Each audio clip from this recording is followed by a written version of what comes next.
Day 37 what I eat in a day for weight loss. അപ്പോൾ ഇത് ഞാൻ ഇന്നലെ കഴിച്ചതാണ് കേട്ടോ. ബ്രേക്ക്ഫാസ്റ്റ് ആയിട്ട് എടുത്തിട്ടുണ്ടായിരുന്നത് 2 എഗ്ഗ് ബോയിൽ ചെയ്തതും അതുപോലെ തന്നെ ഒരു പകുതി ആപ്പിൾ കട്ട് ചെയ്തതും കഴിച്ചിട്ടുണ്ട്. പിന്നെ ഒരു 9 മണിയായപ്പോൾ സ്നാക്സ് ആയിട്ട് ഇന്ന് എടുത്തിട്ടുണ്ടായിരുന്നത് സ്ട്രോബെറിയാണ്.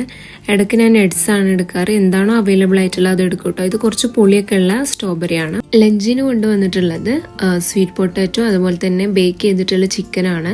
എനിക്ക് റൈസ് കഴിക്കുന്നതാണ് ഏറ്റവും ഇഷ്ടം. പക്ഷെ നമ്മൾ ടിഫിനായിട്ട് പാക്ക് ചെയ്ത് വരുമ്പോൾ ഒരുപാട് കറികളും അതൊക്കെ ബാഗിൽ പോകുന്നുള്ള പേടിയുണ്ട് ഞാൻ ഇങ്ങനെ എടുത്തു വരുന്നു എന്നുള്ളൂ കേട്ടോ.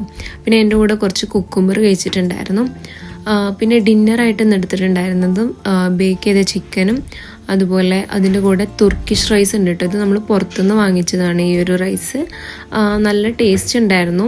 ഇത് 200 ഗ്രാമിൻ്റെ താഴെയാണ് കേട്ടോ ഞാൻ കഴിച്ചിട്ടുണ്ടായിരുന്നത്. ഡിന്നർ എന്ന് പറയുമ്പോൾ ഒരുപാട് നേരം വൈകിട്ടല്ല കഴിച്ചിട്ടുള്ളത്. ഒരു 6 മണി ആ സമയത്താണ് കേട്ടോ കഴിച്ചിട്ടുണ്ടായിരുന്നത്. ഇത് കഴിഞ്ഞിട്ട് ജിമ്മിലും പോയിട്ടുണ്ടായിരുന്നു.